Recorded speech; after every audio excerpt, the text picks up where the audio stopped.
আসসালামু আলাইকুম। আজকে আমরা বানাবো স্কাল্পচার পেস্ট। প্রথমেই আমরা নিয়ে নিচ্ছি হচ্ছে তুলার সাথে সেটা ডাইপার থেকে বা স্যানিটারি প্যাড থেকে নিতে পারেন। তারপর হালকা হচ্ছে পানি মিশাবেন, সমস্যা নেই। আর তারপর গ্লু দিতে হবে। সো ফ্যাবিকলের যে গ্লুটা সেটা দিবেন। তারপর সেটাকে ভালো করে মিশিয়ে নিতে হবে একদম।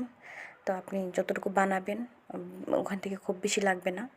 আপনি এটিকে বাটিতে সংরক্ষণ করে রাখতে পারেন যে কোনো এয়ারটাইট কন্টেনারে, অনেক দিন থাকবে। তারপর সেখান থেকে অল্প অল্প নিয়ে হচ্ছে আপনি কাজ করতে পারেন। তো আমি এখানে হচ্ছে যেটা মেশাচ্ছি সেটা হচ্ছে ওয়ালপট্টির যে পাউডার, সে পাউডারটা ভালো করে মিশিয়ে নেবেন। মেশানো এমন হতে হবে যেন আঠালো আঠালো হয় আর কি, যেন নাইফ দিয়ে যেন কাজ করা যায় ওইরকম পর্যন্ত শক্ত করবেন। দেখতেই পাচ্ছেন আমার পেস্টটা দেখলে আন্দাজ করা যাবে। তারপর এখানে আমি যে অ্যাক্রিলিকের যে কালার সেটা মিশিয়ে দিচ্ছি। যে কালার ফুল বানাতে যাচ্ছেন ওই অনুযায়ী দিবেন। আর আমার প্যালেট নাইফ একটাই ছিল, তো এটা দিয়ে হচ্ছে আমি ফুলের যে প্যাটেলগুলো তৈরি করে ওগুলো করেছি। দিয়ে হচ্ছে আর এখানে খুব এনার্জি লাগবে। আপনার এনার্জি না থাকলে সমস্যা নাই, আপনি হলুদ করে নিয়ে আসবেন, ভালো করে প্যাটেলগুলো দিবেন। প্যাটেলগুলো বসানোর পর দেখবেন সুন্দর একটা লোক চলে আসবে। আর যদি খুলে যায়, বসতে না যায়, তো আঠা লাগিয়ে দেবেন, সমস্যা নেই।